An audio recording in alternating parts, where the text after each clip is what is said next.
Salve galera do Papo de Esquina, na entrevista dessa semana vamos falar com o nosso amigo Marcelo e também o Alberto. Eles são economistas, também contadores, trabalham aqui em Avaré. Vão falar pra gente um pouquinho sobre essa história de decreto de crise da Prefeitura Municipal. Também vão falar sobre crise política do país e muito mais. Curte aí essa entrevista e não esqueça de deixar o seu joinha.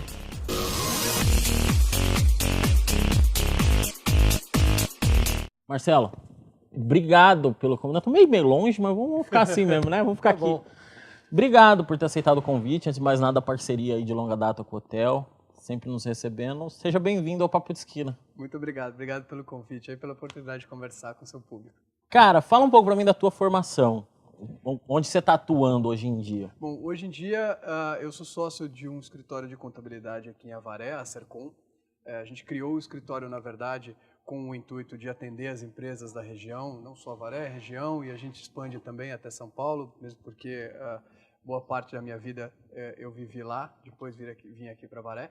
E a ideia, na verdade, é prestar serviços de consultoria financeira, empresarial e contábil para toda a região, ou seja, a parte da contabilidade é um dos nichos que a gente faz, mas a ideia é ser parceiro mesmo dos nossos clientes lá e tentar ajudá-los na gestão com o que a gente puder, ferramentas, análises e auxílio aí diretamente no negócio. Tá, na prática é assim, tudo que for vamos falar de grana, de dinheiro, você vai lá e encaminha o cara. Isso, é tudo que tiver relacionado a finanças, a gente consegue dar suporte. Tudo. Análise de investimentos, formas de financiamento, tudo isso a gente consegue orientar, estudar, trabalhar junto com o empresário para poder... Depois você me dá uma força, que eu tô precisando comprar umas câmeras aqui no programa. Fica Você me tranquilo, ajuda a achar uma linha de financiamento? Pelo menos a gente vai tentar achar a mais barata e a que mais se enquadra no seu perfil, Pô, cara, na sua necessidade. Legal. Você tem alguma experiência fora do país também, né? Sim, eu morei um ano em Londres, morei 3 meses nos Estados Unidos, fazendo curso, na verdade, em Londres eu trabalhei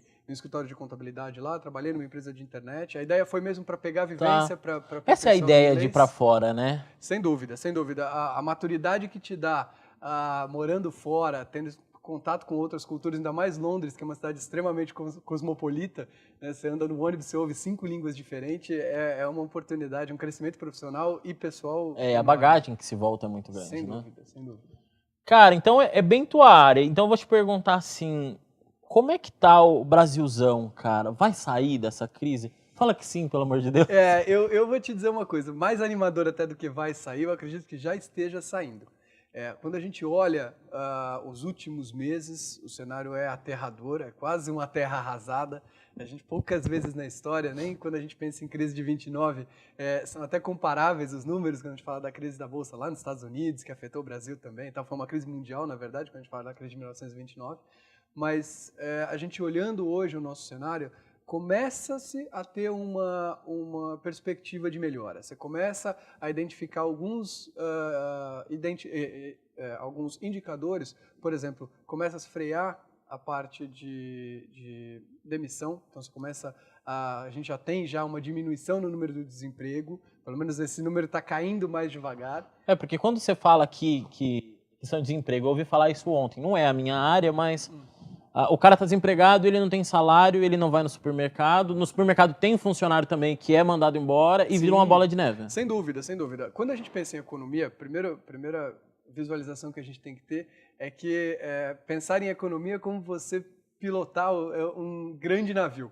Então, a primeira coisa é que cada vez que você toma alguma ação, ela demora um tempo grande, em torno de 6 a 8 meses, para começar a surtir efeito na economia. Então, quando a gente fala hoje, você ouve aí no Jornal Nacional o pessoal comentando, subiu a taxa de juros, caiu a taxa de juros e tal, isso vai se refletir na economia num tempo médio de 6 a 8 meses, quer dizer, não é hoje. A gente faz o barulho hoje, mas na verdade isso começa a demorar para surtir efeito. Então dá pra gente acreditar no que você está falando, que o primeiro semestre do ano que vem a gente está melhor? Sem dúvida, sem dúvida. A gente tem um momento muito peculiar no qual a política tem influenciado diretamente nos rumos econômicos, né?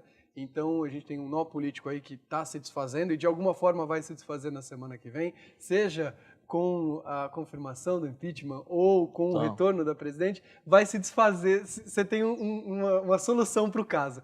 E a partir daí a economia começa a se reinventar e começa a Porque está diretamente ligado. A crise política, a crise financeira... Não tem como dissociar hoje Não em é a dia. mesma coisa. Não é a mesma Para quem coisa. não entende de economia, não é a mesma coisa, mas estão diretamente ligadas. Estão diretamente ligadas.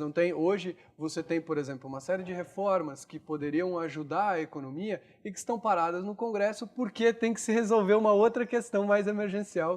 Perdemos investimentos, né? Uma vez que está essa crise política, o cara que lá de fora ele não vai.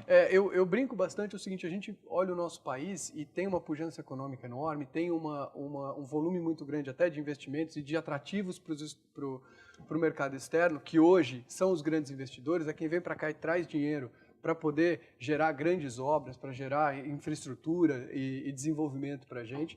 Não é aquele capital especulativo, que é aquele que entra e sai, que também se comenta muito, mas a gente está falando do capital que vem para ficar, das empresas que vêm para montar fábrica, que vem para poder criar emprego e gerar riqueza para o nosso país. Então hoje, quando você olha esse cenário, essas empresas começam a olhar de novo para o Brasil. Né?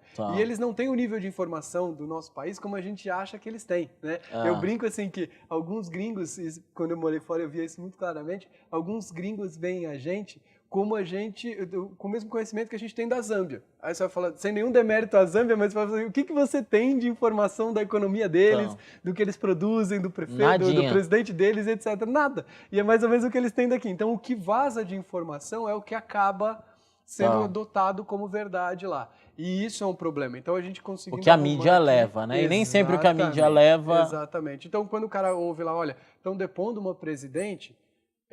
num primeiro momento o cara fala, poxa, mas é golpe de Estado, não é? O que está acontecendo? Até ele entender... Aqui é difícil saber, tem gente que fala que é golpe, tem gente que fala que não é. Pois é, e sem o mérito do que é certo e o que é errado, mas assim, quando a informação chega lá fora, ela é entendida de uma determinada forma. Até que vá se esmiuçando essa questão, e isso só vai ser feito também por quem tem interesse pelo país, fica aquela imagem, fica aquele problema. Que legal. Cara, fala uma coisa pra mim.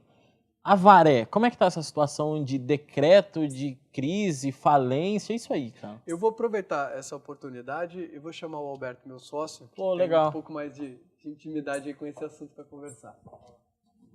Bem, senta aí. Alberto, obrigado por vir contribuir com um assunto tão falado em Avaré nesse momento, que é esse bendito desse decreto de crise. Mas antes disso, fala um pouquinho de você para mim, para nós, né? Qual que é a sua formação, onde você atua? Certo, Eduardo, eu também gostaria de agradecer a oportunidade de estar falando aqui com o seu público e passando uma imagem que a gente vem estudando durante algum tempo, que é justamente os impactos de microações em uma economia de uma forma global. E aí, vou começar falando um pouquinho do meu histórico. Eu sou contador de formação, tive algumas experiências como em empresas multinacionais na parte de auditoria e consultoria financeira, um grupo alemão, que é o Deutsche Telekom, também trabalhei numa multinacional de consultoria que é o The Boston Consulting Group. E embora tenha uma formação muito técnica na parte contábil, eu sempre fui muito utilizado na parte de negócios. Então, mais como um consultor de negócios do que especificamente o contador que está fazendo ali o balanço, enfim. Então, isso me dá uma certa intimidade com o tema quando você fala de um município ou de um estado dentro de um cenário maior, aí, uma crise ou até numa... Eu nunca tinha visto essa questão de decreto de falência, essas coisas. Eu já vi empresa abrir falência, isso aí eu já vi. Sei pouco, mas eu entendo o que é. Agora, município é a primeira vez. Tá certo que o prefeito ele não soltou ainda o decreto de falência, mas eu vi lá o decreto de crise. O que significa isso para a pessoa que é leiga, para o contribuinte, para o funcionário público que depende do salário da prefeitura? Ó, uma aguinha aí. Obrigado. O que significa um decreto de crise da prefeitura municipal? Um decreto de crise de uma prefeitura municipal, ele pode, significado, são as consequências. As consequências são ele receber um apoio, um incentivo de um órgão maior, que vai ser a Fazenda, o Estado, a nação tentando entender aquela situação, porque e aí tem um incentivo para que aquilo volte a se desenvolver. Consequência para o contribuinte depende basicamente das ações, de como os contribuintes vão receber essa notícia.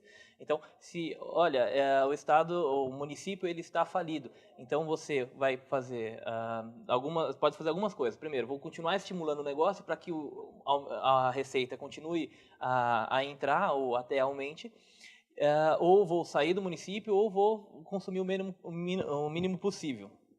Nesse cenário, isso é agravado. Então, as consequências elas podem caminhar em diversas formas. Tá, mas só para pontuar uma coisa, a partir do momento que, só para entender isso, para ficar claro, a partir do momento que se tem um decreto de crise, Certo. então a gente tem um apoio externo de investimento mesmo, seja do Estado, da Receita, de qualquer coisa. Então, só de uma forma mais para quem é leigo, a partir do momento que o prefeito fez isso, de repente é uma alternativa para buscar recurso, é isso? Isso. Tá. Quando você expõe uma situação difícil, uma situação adversa, que é um decreto de falência, existe uma responsabilidade que é compartilhada entre a nação. Agora, a rede de hierarquia vai depender de como vem esse decreto. E é evidente que, uma vez que um município ou um estado decreta uma situação de falência ou de calamidade pública ou de emergência, algumas ações vão ter que ser mapeadas para que aquilo seja mitigado. Então, um decreto de falência ele reflete uma situação difícil, consequência de, como o Marcelo comentou, de algumas ações que foram tomadas em tempos que podem ser distantes, e hoje está escolhendo um resultado que talvez essas ações já tenham, algumas delas tenham sido sanadas e os efeitos já estão até numa recuperação, mas precisa de uma ajuda externa, então essa é a medida que eles adotam. Avaré é uma cidade que vive muito do comércio, né?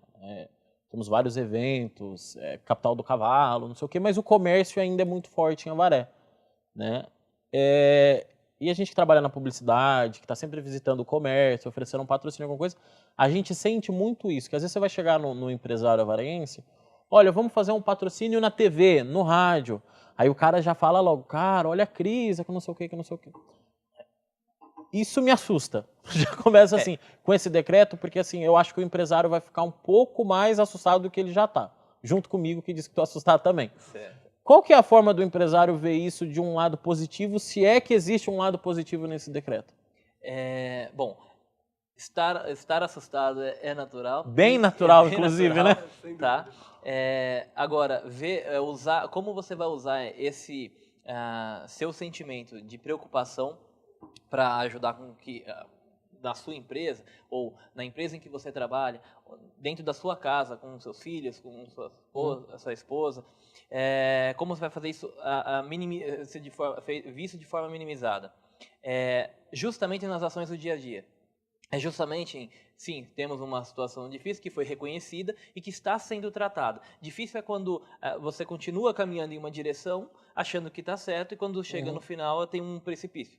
E você continua marchando em linha reta. Tem que buscar alternativas. Tem que buscar alternativas. E o estímulo ao comércio e as relações empresariais, elas têm que ser mantidas para que isso incentive a economia e ela movimente de uma forma mais saudável.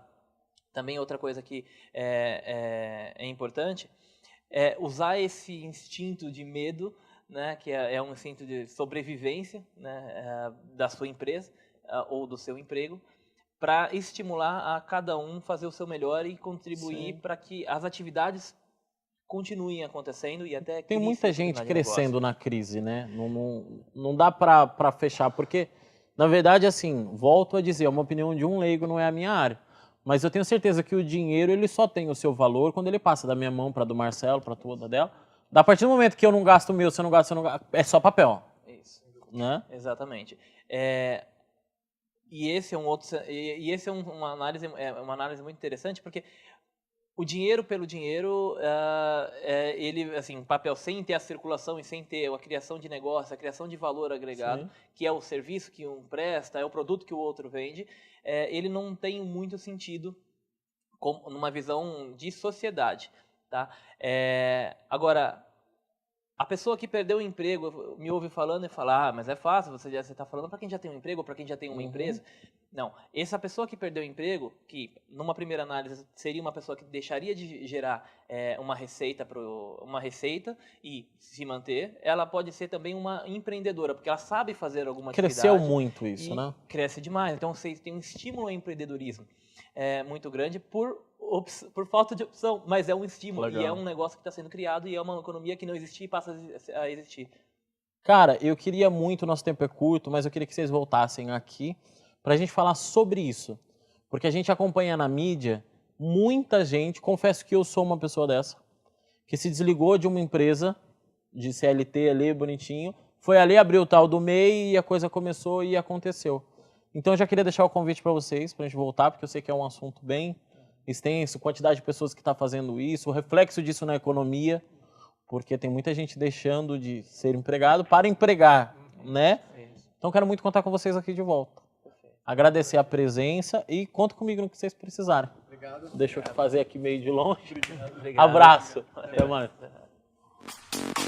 É isso aí, pessoal, esse aí foi mais um Papo de Esquina. Se você gostou, se inscreva no nosso canal, deixa o seu like e a semana que vem tem vídeo novo aqui na do Vale TV e também no YouTube. Valeu!